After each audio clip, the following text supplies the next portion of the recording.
kemudian Bapak Ibu Direktur maupun Kepala Pusat dari BKN, Bapak Ibu Kakanrek yang ada di sini, juga Bapak Ibu Kepala Biro di lingkungan Kementerian Lembaga yang tahun ini melaksanakan seleksi P3K, juga dari BKPSDM, dari provinsi maupun kabupaten kota yang hadir di sini maupun di link YouTube yang tidak dapat kami sebutkan satu persatu. Alhamdulillah kita pada hari ini bisa berkumpul bersama, walaupun dalam link Zoom seperti ini. Dan kami dari Kedeputian SDM Aparatur, khususnya kami bersama teman-teman dari SDM Perencanaan dan Pengadaan SDM Aparatur, akan mensosialisasikan terkait dengan nilai ambang batas pengadaan P3K tahun 2021. Apakah paparan saya sudah bisa dilihat ya Mbak Fit? Sudah cukup jelas? Sudah Pak, Iya. silakan Pak. Baik, Bapak Ibu sekalian, terkait dengan nilai ambang batas P3K sebetulnya ada dua yang akan kita sampaikan, dua kelompok. Yang pertama adalah P3K guru, dan yang kedua adalah P3K non-guru. Sedangkan nilai ambang batas untuk CPNS sudah kita sampaikan pada beberapa waktu yang lalu, yakni di Keputusan Menteri Pan-RB nomor 1023 tahun 2021. Dan alhamdulillah saat ini juga pelaksanaan SKD sudah dimulai Bapak Ibu sekalian, dan untuk pelaksanaan P3K guru dan P3K non-guru sebentar lagi juga akan kita mulai. Oleh karenanya pada kesempatan ini kami mewakili teman-teman di Panselnas ya, di Panselnas juga di Kementerian Pendayagunaan Aparatur Negara untuk menyampaikan hasil-hasil pembahasan kami, kesepakatan kami terkait dengan nilai ambang batas yang telah ditetapkan ini. Baik Bapak Ibu sekalian, mungkin sebagai pengantar saja bahwa kita dalam merekrut ASN ini harus melihat beberapa hal yang kemudian kita sesuaikan dengan perkembangan terkini. Jadi mungkin sedikit informasi, dan barangkali Bapak Ibu juga sudah terinformasikan juga bahwa kita baru saja sekitar sebulan ini melaunching apa yang disebut dengan core value ASN, yakni berakhlak, berorientasi pelayanan, akuntabel, kompeten, harmonis, loyal, adaptif, dan kolaboratif. Tentu saja kaitannya dengan pengadaan SDM apa di CPNS maupun P3K, hal ini menjadi poin penting di mana calon-calon ASN yang akan kita rekrut harapannya memenuhi core value ASN ini, dan juga secara employer branding juga akan menyadari apa yang harus mereka lakukan ke depannya, yakni bangga melayani bangsa. Baik Bapak Ibu sekalian, terkait dengan dasar hukum untuk Permen Passing Grade ini ada di Permen Pan RB nomor 28 tahun 2021. Permen Pan RB ini mengatur tentang pengadaan P3K untuk jabatan fungsional guru pada instansi daerah tahun 2021. Ya. Jadi khusus untuk JF jabatan fungsional guru di instansi daerah dan tahun 2021. Sifatnya hanya untuk tahun ini. Sedangkan untuk guru di Kementerian Agama itu nanti ada keputusan Menteri Pan-RB yang berbeda yang nanti akan kami sosialisasikan di kemudian hari. Baik, kaitannya dengan Permen Pan-RB nomor 28 ini menetapkan perlu adanya passing grade atau nilai ambang batas yang kemudian ditetapkan dalam keputusan Menteri Pan-RB nomor 1127 tahun 2021 tentang nilai ambang batas seleksi kompetensi pengadaan pegawai pemerintah dengan perjanjian kerja untuk jabatan fungsional guru pada instansi daerah tahun anggaran 2021 yang sudah ditandatangani Pak Menteri pada tanggal 1 September 2021 kemarin. Kemudian yang kedua adalah di Permen Pan-RB nomor 29 tahun 2021. Permen Pan ini mengatur terkait dengan pengadaan P3K untuk jabatan fungsional. Jadi kalau yang 28 ngatur yang guru, khusus tahun 2021 dan pemerintah daerah, kalau yang 29 ini hanya mengatur jabatan fungsional selain guru, maksud kami, dan kemudian juga berlaku bisa multi-year. Jadi nanti Permen Pan ini bisa mengatur multi-year, hanya yang sifat-sifatnya khusus, hal-hal yang sifatnya khusus kita turunkan di keputusan Menteri Pan-RB. Seperti halnya yang untuk nilai ambang batas ini kita turunkan di keputusan Menteri Pan-RB nomor 1128 tahun 2021, yakni tentang nilai ambang batas seleksi kompetensi pengadaan P3K untuk jabatan fungsional tahun anggaran 2021 yang juga ditandatangani pada tanggal 1 September 2021. Baik, selanjutnya akan kami jelaskan apa sebetulnya yang materi yang ada di seleksi P3K tersebut Bapak Ibu sekalian. Ini sama, baik guru maupun non-guru, Tapi nanti ada sedikit perbedaan dari jumlah soal, materi di kompetensi teknis dan lain sebagainya. Jadi Bapak Ibu sekalian, mungkin sebagai pengantar, seleksi kompetensi P3K berbeda dengan seleksi kompetensi CPNS. Ya. Kalau di seleksi kompetensi CPNS kita mengenal secara garis besar ada 3 seleksi, yakni seleksi administrasi, kemudian seleksi kompetensi dasar, dan selanjutnya seleksi kompetensi bidang. Sekali lagi untuk CPNS ada seleksi administrasi, kemudian SKD, dan dilanjutkan SKB. Sedangkan pada seleksi P3K itu hanya ada 2 seleksi, yakni seleksi administrasi dan seleksi kompetensi. Jadi tidak ada lagi SKD dan SKB. Dirangkum dari satu kesatuan yang disebut dengan seleksi kompetensi. Tapi materinya pun juga berbeda dengan SKD dan SKB-nya CPNS. Materi yang di seleksi kompetensi tersebut adalah sebagai berikut. Yang pertama adalah seleksi kompetensi teknis. Yang kedua adalah seleksi kompetensi manajerial, seleksi kompetensi sosiokultural yang ketiga, dan yang keempat wawancara. Dalam hal ini untuk sebagian besar wawancara dilakukan adalah berbasis komputer. Seluruhnya ini berbasis komputer dan dilakukan dalam satu rangkaian waktu, Bapak-Ibu sekalian. Ini yang membedakan dengan seleksi CPNS. Selanjutnya Bapak-Ibu sekalian, terkait dengan materi kompetensi teknis apa saja, itu pada intinya akan berisi penguasaan pengetahuan, keterampilan, sikap, perilaku yang dapat diamati, diukur, dan dikembangkan sesuai dengan jabatan yang dilamar. Jadi intinya harus masing-masing akan menghadapi soal-soal terkait dengan jabatan yang akan dilamar. Sebagai contoh, misalnya guru ahli pertama, maka dia akan dihadapkan oleh soal guru.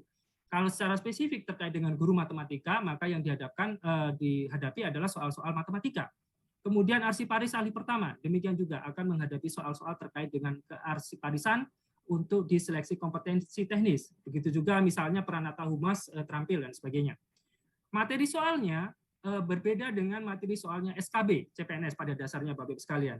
Karena sasaran atau tujuan yang kita tuju untuk P3K berbeda dengan apa yang kita tuju untuk CPNS.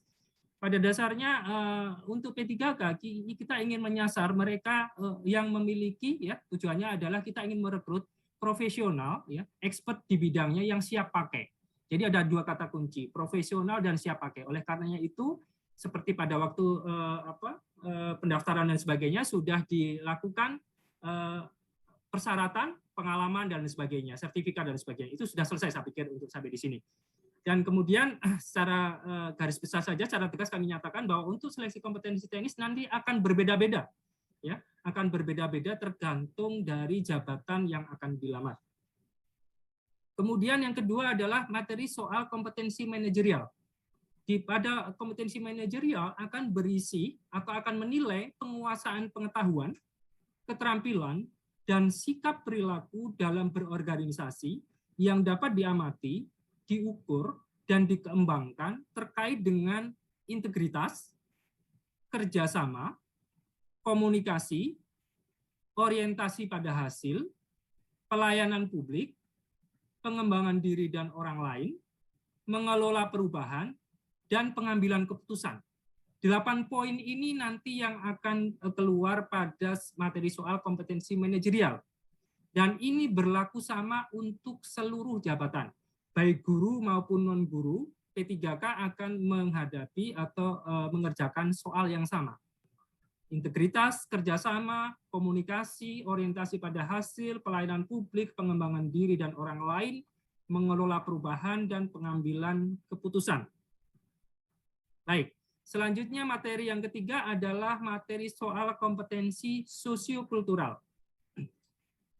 Tujuannya adalah untuk menilai penguasaan pengetahuan, keterampilan, dan sikap perilaku yang dapat diamati, diukur, dan dikembangkan terkait dengan pengalaman berinteraksi dengan masyarakat majemuk dalam hal agama, suku, dan budaya, perilaku, wawasan kebangsaan, etika, nilai-nilai, moral, emosi, dan prinsip yang harus dipenuhi oleh setiap pemegang jabatan untuk memperoleh hasil kerja sesuai dengan peran, fungsi, dan jabatan dalam pemangku jabatan sebagai perangkat bangsa yang memiliki 1. Kepekaan terhadap perbedaan budaya. 2. Kemampuan berhubungan sosial. 3 kepekaan terhadap konflik, yang keempat adalah empati. Jadi 4 hal ini, 4 poin ini yang akan diukur Bapak Ibu sekalian. Kepekaan terhadap perbedaan budaya, kemampuan berhubungan sosial, kepekaan terhadap konflik, dan empati. Dan ini sama halnya dengan kompetensi manajerial, seluruh peserta P3K akan menghadapi soal yang sama.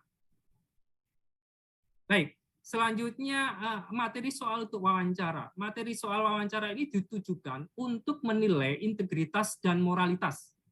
Ada 2 poin yang dinilai di sini, adalah integritas dan moralitas.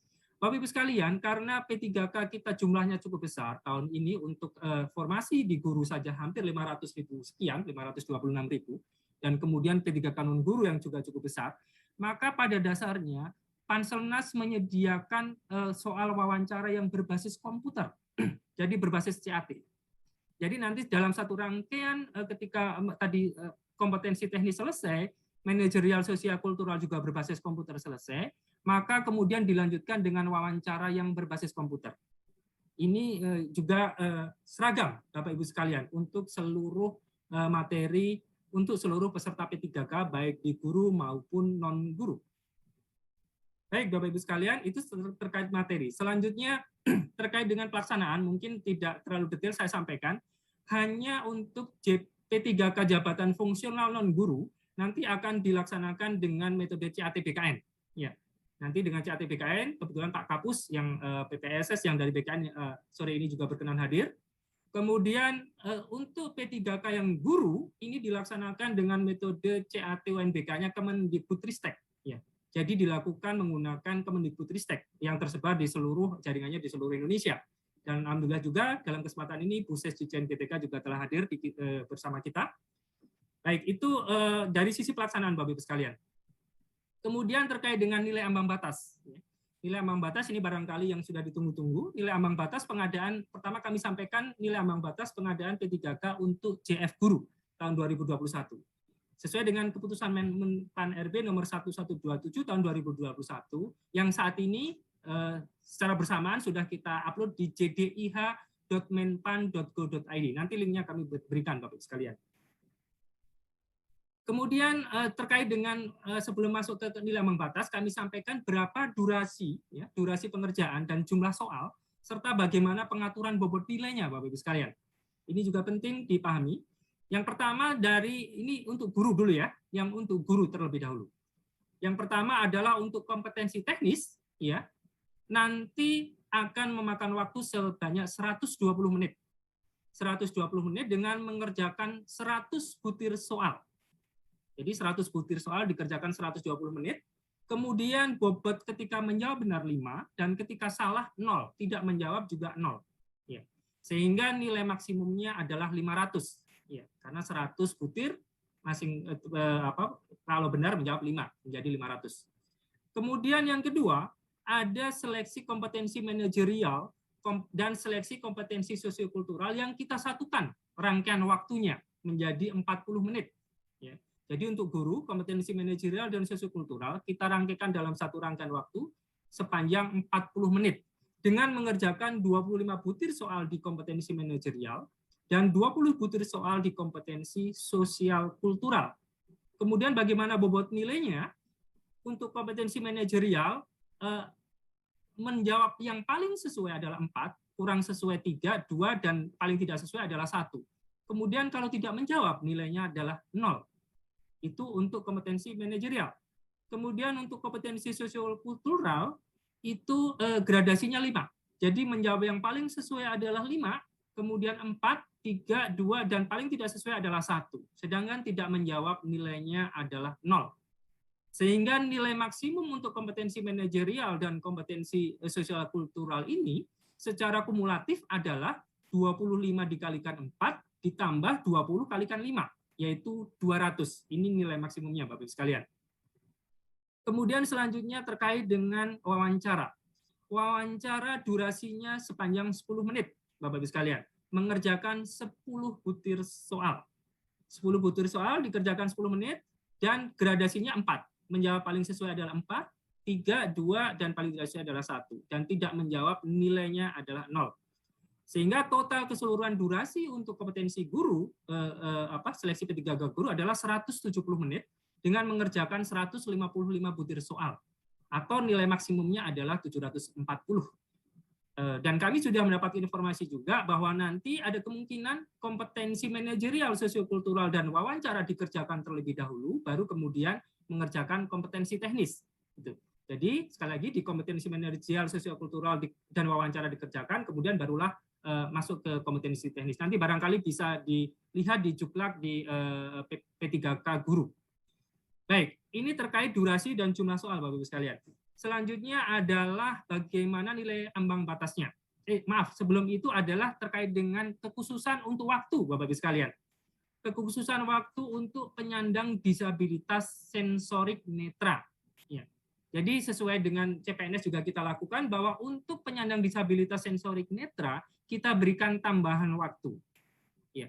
Jadi untuk kompetensi teknis mendapat tambahan waktu 30 menit, yakni menjadi 150 menit. Kemudian kompetensi manajerial dan kompetensi sosial kultural mendapat tambahan waktu 15 menit menjadi 55 menit, dan wawancara mendapat tambahan 5 menit menjadi 15 menit.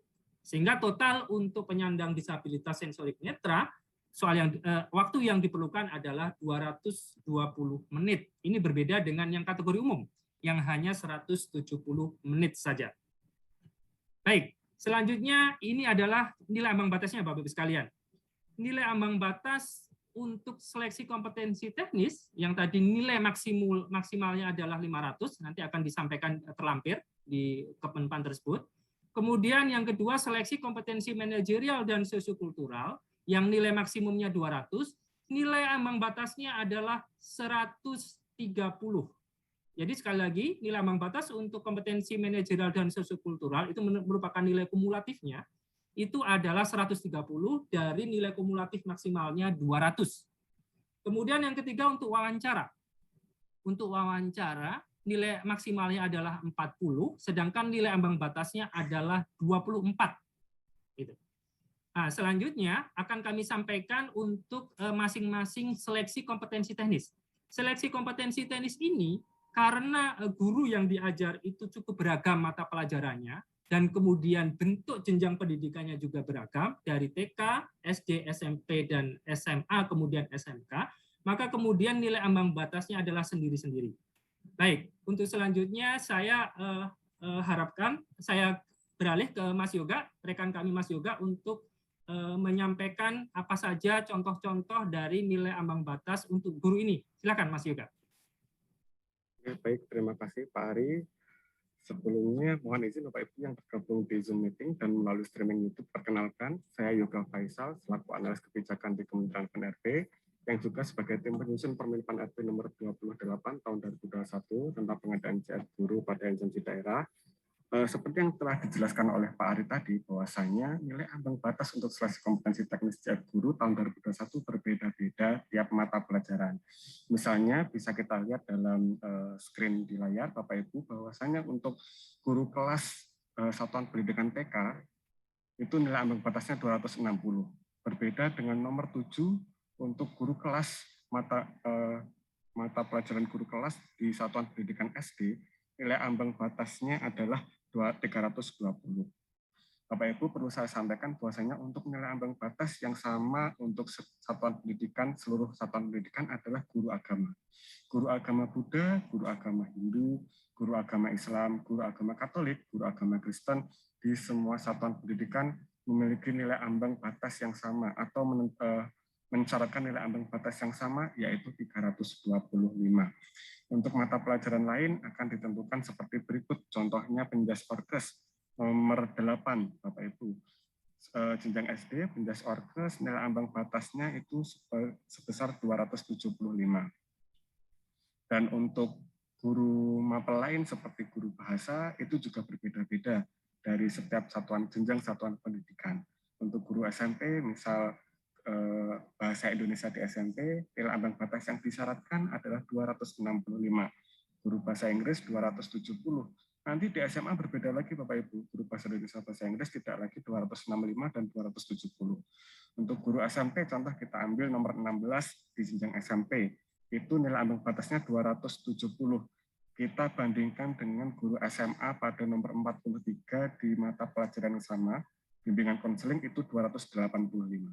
Jadi masing-masing guru mata pelajaran pada satuan pendidikan yang berbeda, nilai ambang batasnya pastilah berbeda, kecuali untuk guru agama di seluruh jenjang itu sama, dan guru agama apapun itu sama.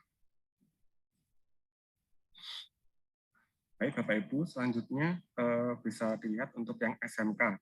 Yang SMK karena sangat banyak sekali rumpun mata pelajaran di SMK, bisa dilihat untuk agribisnis perikanan, ikan hias, produksi pengelolaan perkebunan, itu dikelompokkan untuk materi soalnya. Misal contoh kita ambil produksi dan pengelolaan perkebunan nomor 65.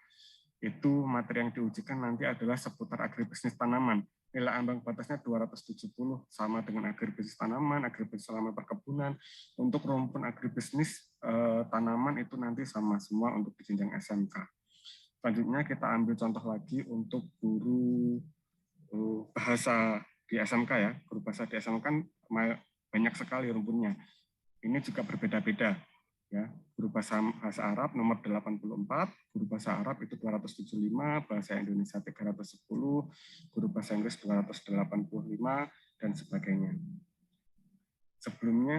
Selanjutnya Pak, ya baik, untuk SMK juga terdapat guru mata pelajaran umum kimia, contoh nomor 115 itu nilai ambang batasnya 290.